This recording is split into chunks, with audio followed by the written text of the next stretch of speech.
My father was a coward. That's what my mother told me. That's what I believed for 28 years. His name was Thomas Carter. Private First Class United States Army. In 1995, when I was just 6 months old, he was called up for deployment to Bosnia.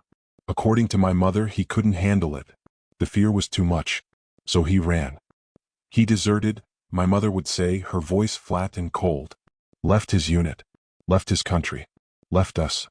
She would pause, let the words sink in, then deliver the final blow. And when they caught up with him, he was so ashamed that he hanged himself in a motel room in Tennessee. That was the story. Short, brutal, final. My father was a coward who abandoned his family and took the easy way out. End of story. I never questioned it. Why would I? My mother wasn't a liar. She was a hard woman, yes. Life had made her that way, but she wasn't cruel. She wouldn't invent something like that. Besides, there was evidence. The folded flag they gave her at his funeral. The life insurance that was denied because of the circumstances of his death. The way her family looked at her with pity and disgust, like she was a widow to shame rather than grief. Growing up, I learned to hate my father. Not with the hot, passionate hate of betrayal, but with a cold, quiet hate of disappointment. I hated him for leaving. I hated him for being weak. Most of all, I hated him for making me the son of a coward. Before we continue, make sure to subscribe to Soldier Stories so you never miss these true tales of sacrifice and honor. And tell us in the comments, where are you watching from today? I joined the Marines when I was 18. I told myself it was because I wanted to serve my country. But the truth was simpler and uglier. I wanted to prove I wasn't him. I wanted to be everything he wasn't. Brave, strong. A man who faced his fears instead of running from them. I did 2 tours in Afghanistan. I earned a Bronze Star and a Purple Heart. I came home with a limp, a prescription for nightmares, and the satisfaction of knowing I had broken the chain. I was not my father's son. Not in the way that mattered. Then my mother died. Cancer. The bad kind, the fast kind. She went from diagnosis to death in 11 weeks. I was there at the end, holding her hand in the hospice room, watching the morphine drag her under. In her final days, she kept saying strange things. The medication, I assumed. She talked about gardens she'd never planted, trips she'd never taken, a cabin by a lake that didn't exist. And she kept saying one name over and over, Thomas. Tell Thomas. He needs to know. Know what, Mom? I asked, but she was already gone, drifting in that twilight place between life and death. She died on a Tuesday. I buried her on a Friday. By Saturday, I was alone in the house I grew up in, surrounded by boxes and silence and the weight of 30 years of memories. I started in the basement. Old furniture, Christmas decorations, boxes of tax returns from the 1990s. Then the bedrooms, the closets, the garage. I was mechanical about it, efficient. A lifetime of military training had taught me how to compartmentalize emotion, how to focus on the task at hand. But I kept avoiding the attic. I don't know why. Maybe it was the way my mother had always treated that space, like it was sacred or forbidden or both. Don't go up there, she'd say when I was a kid. There's nothing up there but dust and spiders. I believed her the way children believe their mothers about everything. On Sunday night, 3 days after the funeral, I finally climbed the ladder. The attic was exactly what you'd expect. Dusty, cluttered, smelling of old wood and forgotten things. Broken furniture. Boxes of baby clothes. Mine presumably. A cracked mirror leaning against the wall. And in the corner, hidden under a moth-eaten blanket, a metal lockbox. It was army green, the kind they used to issue for personal effects. There was a padlock on it, rusted but intact.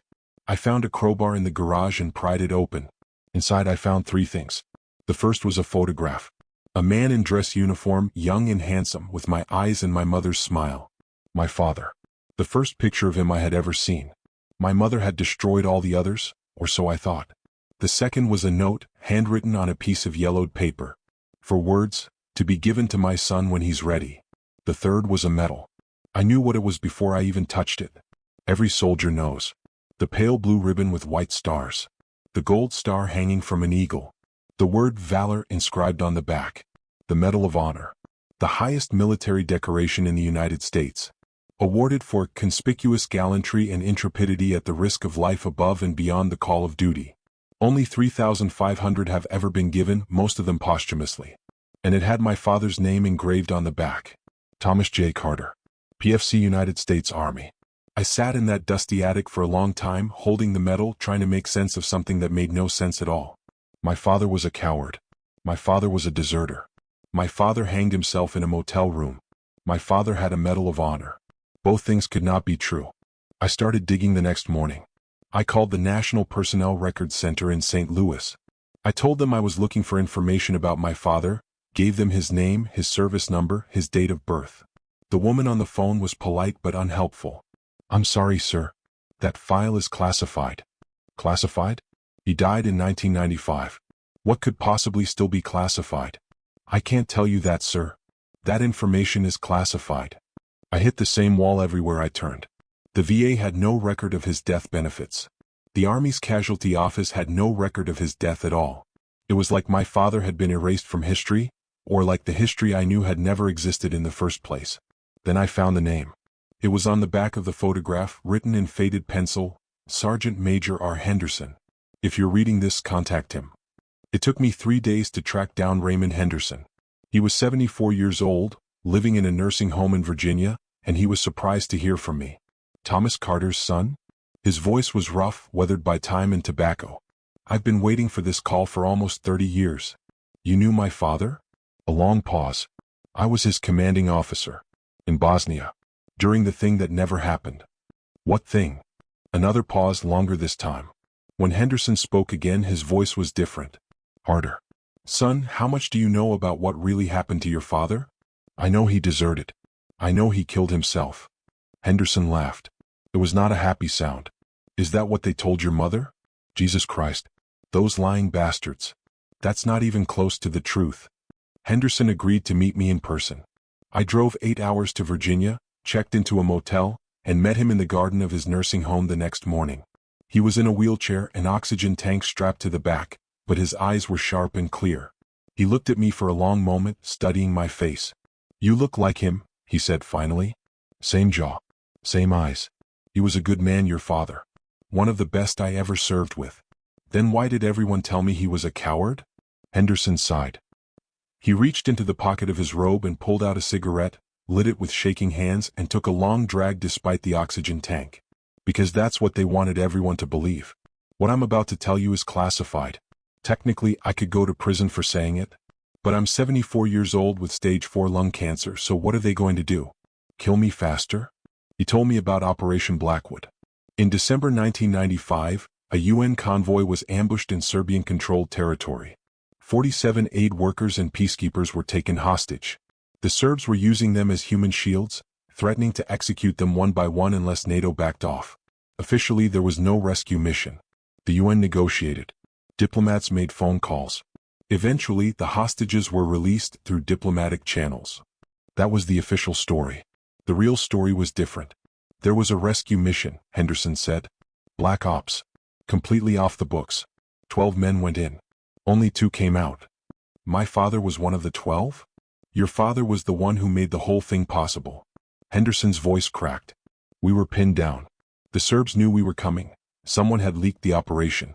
Half our team was dead, the other half wounded. We were about to be overrun. And the hostages were in a building 200 yards away, rigged with explosives. If we retreated, they'd blow it. If we advanced, we'd be slaughtered." He took another drag of his cigarette. "Your father volunteered. Said he had an idea. He took off his gear, walked out into the open with his hands up. Surrendered himself to the Serbs. We thought he'd lost his mind. What happened? He'd noticed something we'd missed. The detonator for the explosives was radio-controlled, but there was a backup, a physical trigger inside the building.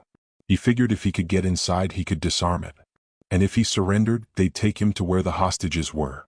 Henderson's eyes were wet now. He was right. They took him inside. And somehow, I still don't know how, he managed to kill the guards, disarm the explosives, and signal us to attack. We got the hostages out. All 47 of them. Plus 7 of our own wounded. And my father? Henderson was quiet for a long moment. He didn't make it out. The building collapsed. We found his body 3 days later. He wiped his eyes. I recommended him for the Medal of Honor personally. Congress approved it unanimously. But by then, the whole operation had been classified. Buried. It never happened officially. And the families of the men who died, including yours, were told cover stories. My mother thought he deserted. She thought he killed himself. I know. I tried to contact her to tell her the truth.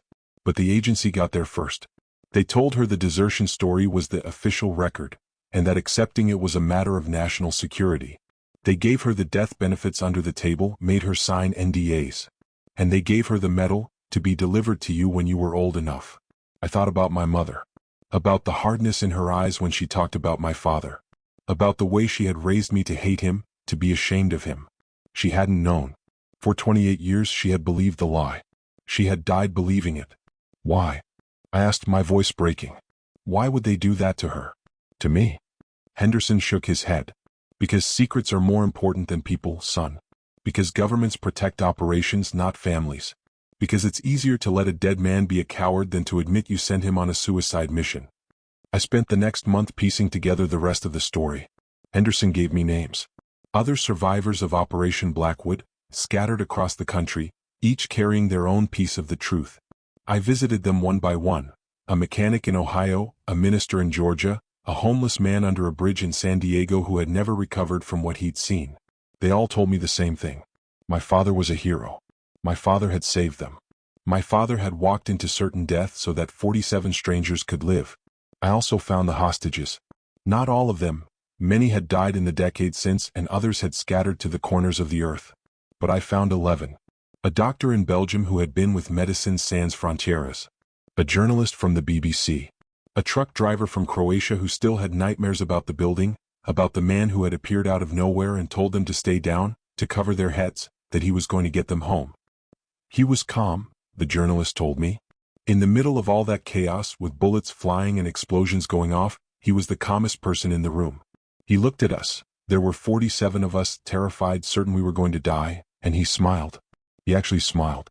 And he said, "It's going to be okay. I've got you." Did he say anything else?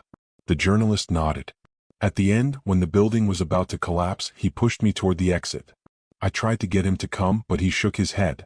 He said, "Tell my son I wasn't afraid. Tell him his father wasn't afraid." I couldn't speak. I couldn't breathe.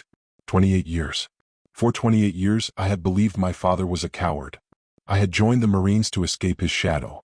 I had built my entire identity around not being him. And the whole time, he had been the bravest man I never knew. I went back to the house one more time. The attic was still dusty, still cluttered. The lockbox was still where I'd left it. But now I saw it differently. Not as a box of secrets, but as a message. A message from a father to a son, waiting 28 years to be delivered. I sat down and read the note again. To be given to my son when he's ready. There was a second page. I hadn't noticed it before. It had been stuck to the back of the first, the old paper fused together by time and humidity. I carefully separated them. It was a letter. My father's handwriting, cramped and hurried, written in the final hours before the mission. Dear son, if you're reading this, it means I didn't come home. I'm sorry. I'm sorry I won't be there to teach you how to throw a football or change a tire or talk to girls. I'm sorry I won't see you graduate or get married or have kids of your own. I'm sorry for all the moments I'm going to miss.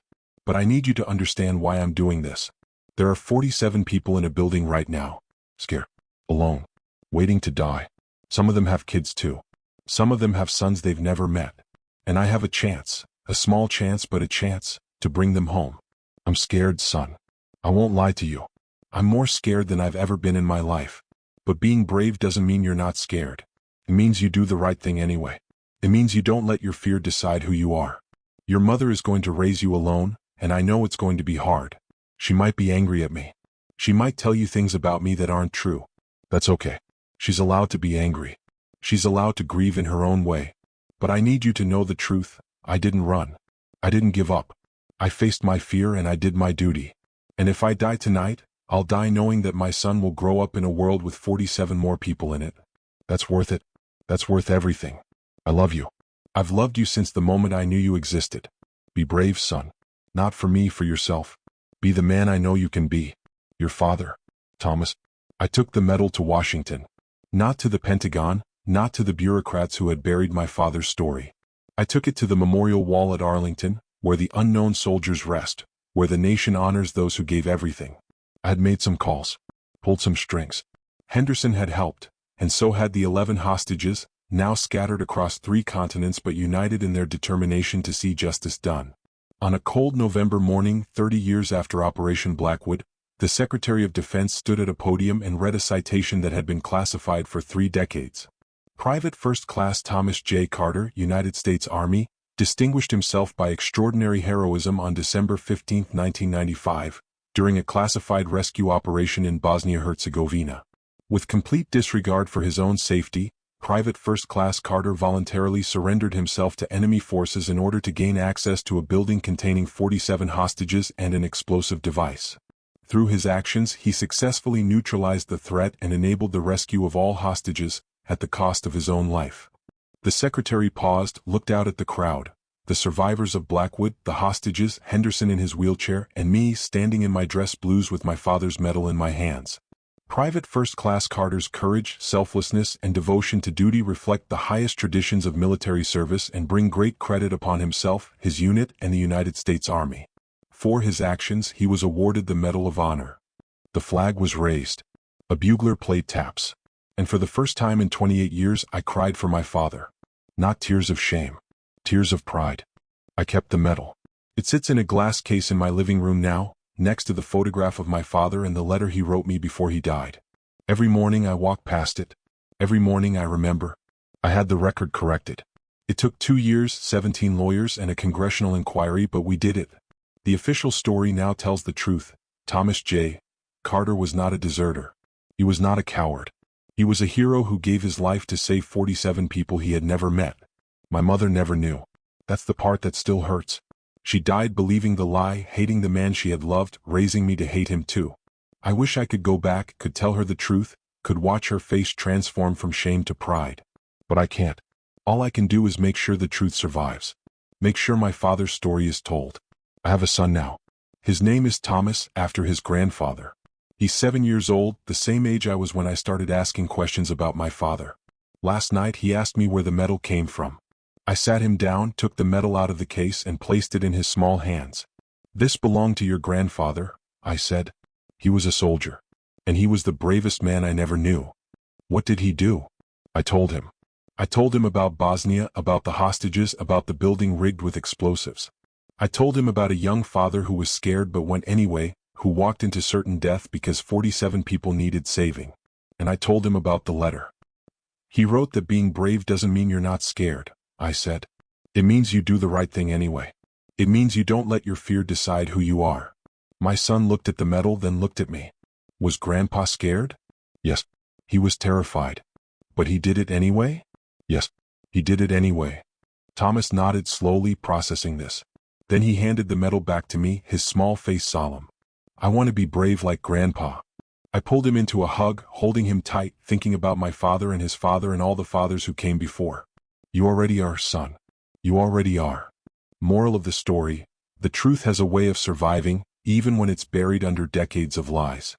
Bravery isn't the absence of fear, it's the choice to act despite it. And a father's love doesn't end with death. It waits, patient and eternal, until the moment his son is ready to receive it. If this story moved you, please subscribe to Soldier Stories and share it with someone who needs to hear it. We bring you true tales of courage, sacrifice, and the unbreakable bonds between those who serve. Until next time, stay safe, stay strong, and never forget, heroes don't always get the recognition they deserve. Sometimes it takes a lifetime to uncover the truth.